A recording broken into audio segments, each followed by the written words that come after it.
Meta AI is the personal AI that's tailored to you, now with its very own app. It's built to get to know you, offering helpful answers and inspiration. Looking for something to add to your bucket list? Meta AI goes beyond traveling the world. It remembers you're a basketball fanatic and suggests you attend one of the playoff games. Just start typing or speaking to get the answers you need, wherever and whenever, because Meta AI is your personal AI. Download the Meta AI app, now available on the Apple App Store and Google Play. Psst. Hey besties, listen up. I have a secret to tell you.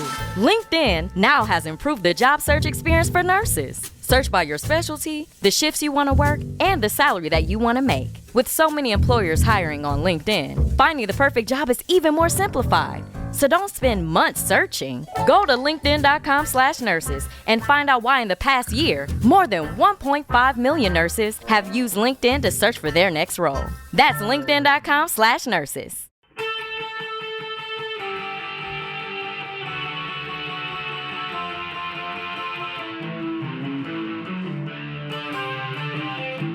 This is the Daily Blast from the New Republic, produced and presented by the DSR Network. I'm your host, Greg Sargent.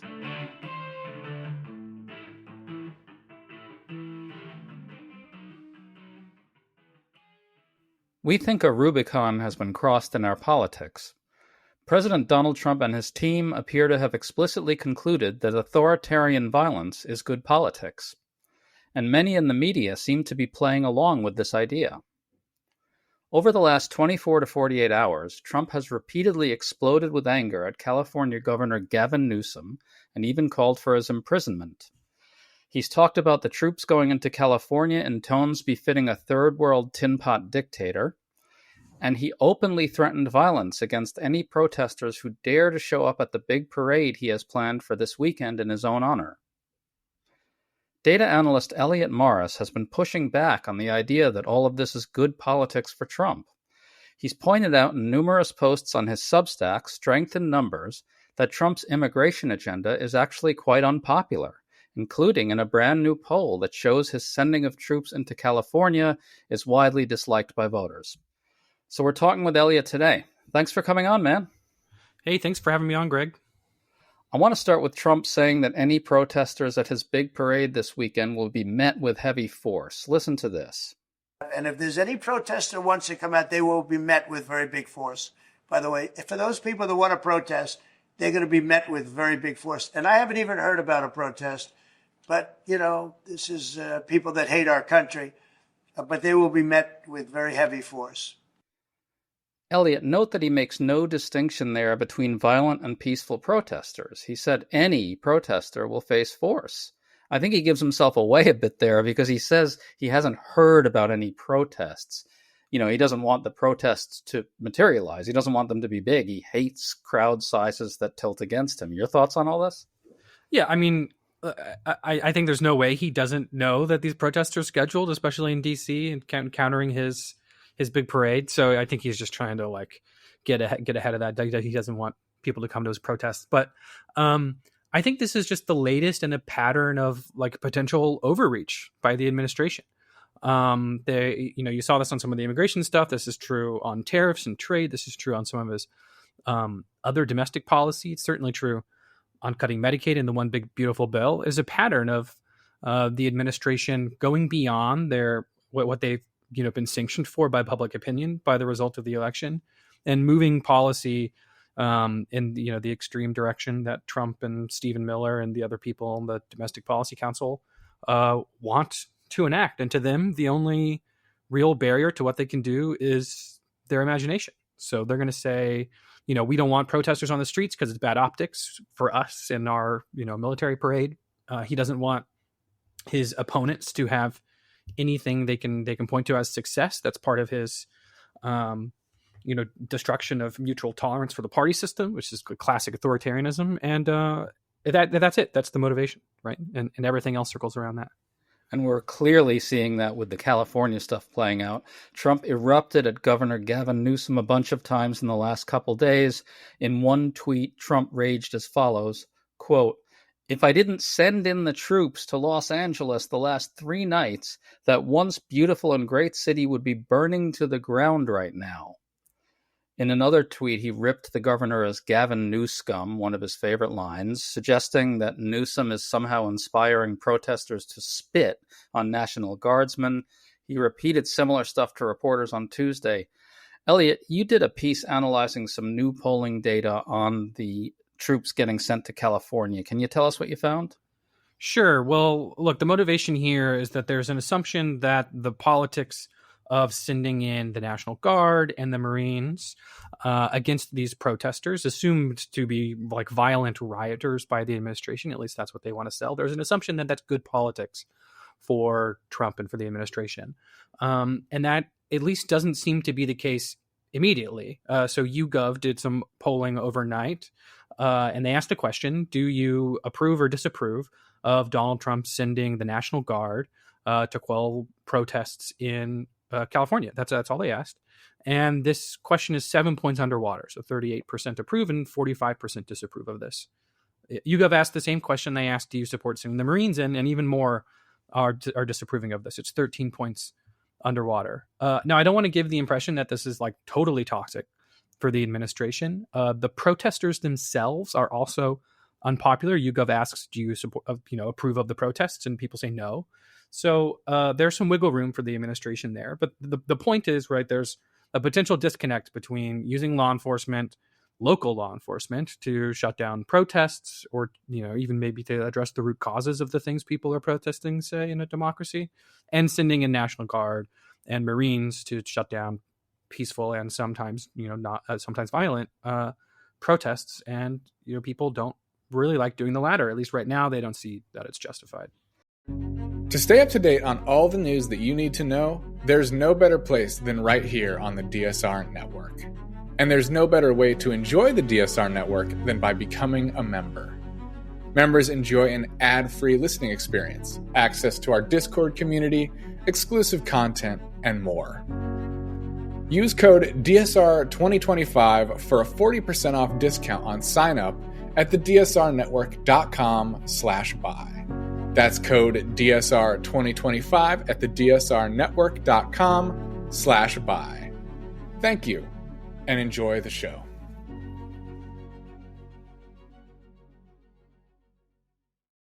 Well, I want to talk about what the media is saying about the politics of this, since, as you pointed out, it's just kind of being assumed widely that this is good for Trump. News organizations are credulously reporting that the White House views this as a political winner and simply accepting this at face value. Axios says this episode provides Trump a, quote, opportunity to fuse power politics and spectacle, suggesting this lets Trump fight on immigration as his home turf. NBC News reports that the White House sees this as a quote-unquote winning issue. What I find so frustrating about this, Elliot, is that they're just regurgitating White House spin on this and not subjecting the claims to any independent scrutiny of their own. It's just appallingly, bad professionalism. What do you think? I think there's a little bit of bad action perhaps going on in the editing here, but I think there's also just some complacency. There's a pressure, and I know this firsthand in corporate media, to have a take, right? To have something to say about an event, because if you don't have something to say, you can't cut newsreels on it, and you can't suck in advertising money, and your company doesn't make money.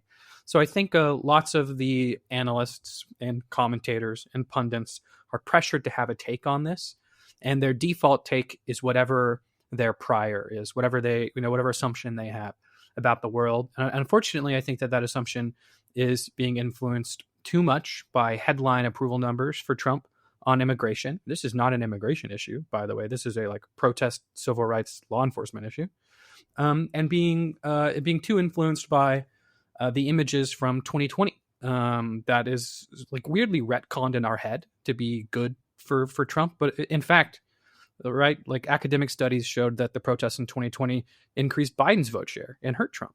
At least the nonviolent ones did. So I think there's a failure to update those priors, and people just have to have a take. And that's probably driving most of this early media coverage on this stuff.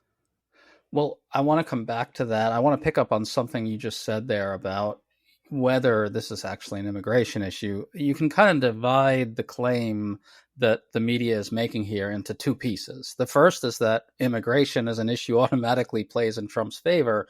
Now, separately, you've looked at that pretty closely. What did you find there? Strength in Numbers, my Substack, we've partnered with a polling company called Verisight. And what we did is we asked people, do you support blanket deportations? Just deporting everyone who's here illegally, no matter how long they've been here or what crimes they've committed, just everybody. And we found that preference for policy is very soft. That if you give people information about the types of people that have been deported, then their support for deportations falls dramatically. And we've also found other parts of Trump's immigration agenda to also be unpopular. And in fact, the only real part of his agenda that's popular in immigration is deporting convicted violent criminals. So you get about 87% support for deporting those people. That one makes sense. And basically everyone else, Americans say don't deport them. So that's just to say, like, what we conceptualize as immigration as an issue is highly subject to what you define it as. And deportations are not super popular. Perhaps building a border wall is popular. Doesn't necessarily directly hurt anyone except for the people who are trying to come here and who aren't captured in polling, I guess. Maybe like drug enforcement is popular as well. But this is not one of those issues. This is an issue of like protest, and especially this is an issue of protesting the types of deportations that public opinion have found to be the most unpopular. So I don't think it's an immigration issue. I think it's perhaps an excessive deportations issue, and now it's becoming a civil rights issue too. So just picking up on what you said there, Elliot, it seems to me that the bulk of the data really shows very clearly that on specifics, Trump's immigration agenda is very unpopular. What's so baffling to me is that political reporters just can't get their heads around this really simple and basic concept. And consider it this way, right? What Stephen Miller and Trump are doing is actually almost the opposite of deporting the violent criminals. And that's the position that polls, really well, right? They're actually moving resources away from the removal of violent criminals to the removal of nonviolent criminals, people who have been here a long time, people who have jobs, people who haven't committed any other kind of crime, except for maybe something immigration related. The Trump immigration agenda is literally the opposite of the thing that's popular. And why can't political reporters get that through their heads? Yeah, I hesitate to call them lazy because there's just a lot of incentives in the newsroom. But, we go through the world and we have pre-existing pictures in our heads. The social scientist and journalist Walter Lippmann used to say. And I think these like pictures that people have in their heads of other people, of what they believe, just are like baked in there way too much. That cake is already baked. And people have a really hard time adjusting those prior assumptions about the world. And then the other thing is like Trump's got a vibes advantage on immigration. He's had the advantage on this issue overall for the better part of a decade now, and there's just like so much grace given to the administration on enforcement, on crime and immigration because of that historical advantage. But that's not the world we live in anymore. So time for people to adjust those priors. That's what I would say. Well, that's a point you've made really forcefully, and I'd actually like to add something to it, which I think is missing from the discourse on this, which is that we already know that the public turns against Trump on the specifics because it happened and in the past another time. You may remember that Trump was president another time. You remember that from 2017 until 2021? And during that period, Trump had an immigration agenda that he was implementing. And what people don't remember today, I think willfully, is that agenda was unpopular.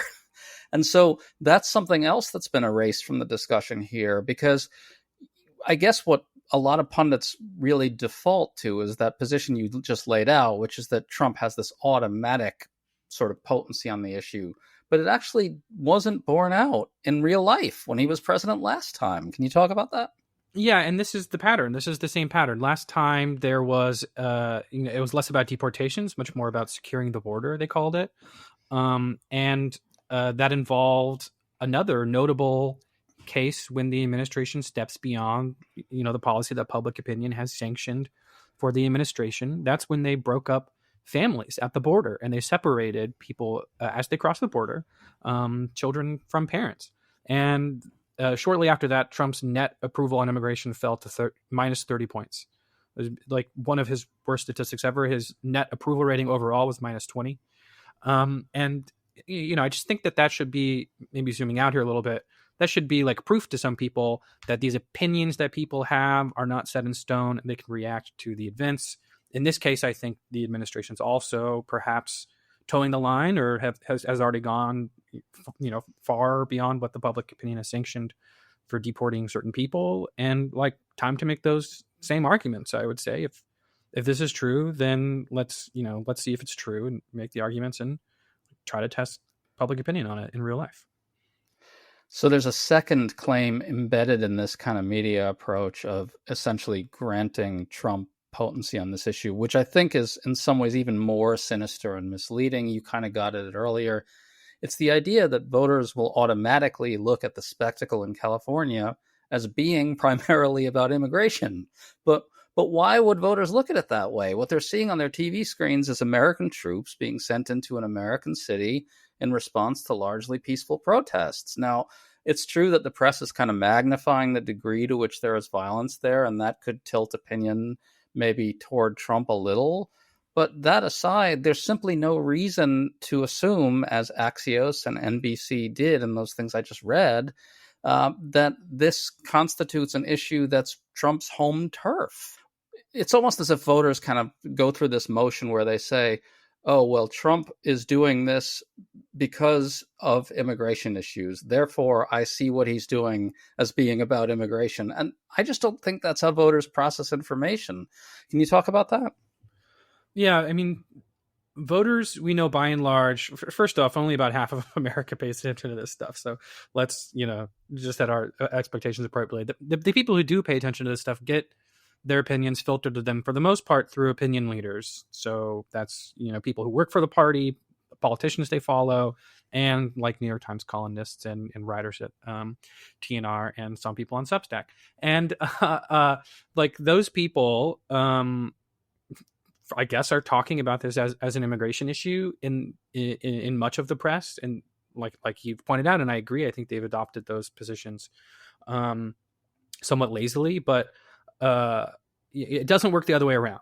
The press is making an assertion in large part that people are going to view this as immigration, because I guess it's about some enforcement in LA technically at the very beginning, but it's not anymore. And if journalists don't present this de facto as an immigration issue, then most people won't see it that way. They have an agenda setting, we say, social science power in the press, and they should be cognizant of that, especially in a time when like political norms and constitutional rights are being violated. Well, let's step back a little bit and talk a little bit more about the way the media is covering this stuff. We started out by listening to a naked threat of force from Trump.